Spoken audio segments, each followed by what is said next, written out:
Čaute, vítajte u môjho videa Skype, kde vám poviem aj veci, aj hrozne ďakujem za 2 odberateľov, aj keď ostatní už majú 100, ale každý raz musela mať 0, potom 1, 2 a ďalej sa to stupňovalo. Ďakujem tým 2, že mi dali odber a ostatným vlastne všetkým, že si pozerajú moje videá a proste, že ich pozerajú a aj keď nedávam videá, pretože som teraz nemala momentálny čas, ale že si aj ostatní pozerajú a že proste ich to baví. Ďakujem a mám veľké šťastie, pretože tí 2 odoberatelia naozaj ma to potešilo.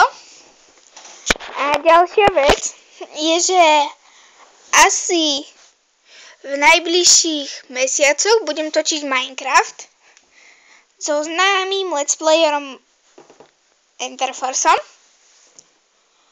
alebo budem točiť single player podľa toho, ako mi do tohto komentu napíšete, či mám točiť multi alebo single player a rôzne servery a tak. Ďalej rozhodla som sa, že keď budem už pri svojom oficiálnom mojom notebooku, alebo teda počítači, že natočím aj také strašidelné hry ako Amnézia. Musím vypnúť Skype. Bude to také dobré.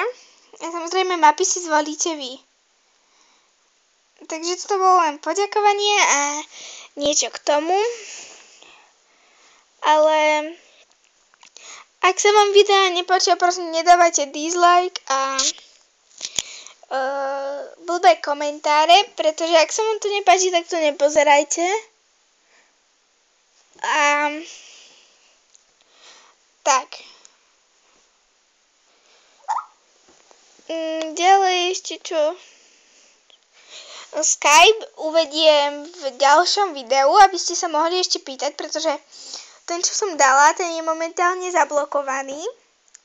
Takže musím dať nový. Bude síce s takým istým menom, ale bude niečo iné. Musím tam preinštalovať niečo. Ale tak Skype, aby ste sa mohli pýtať. A ďakujem za to, že ste mi dali radu na Flatout.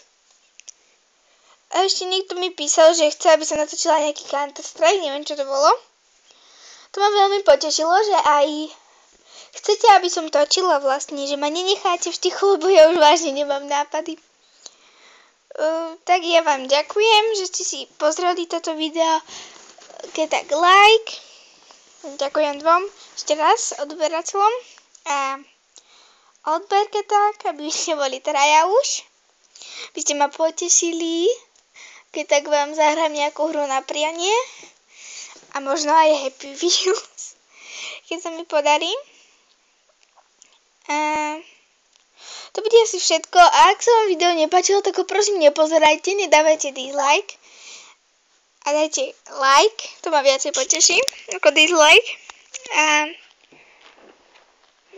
Tak, čaute.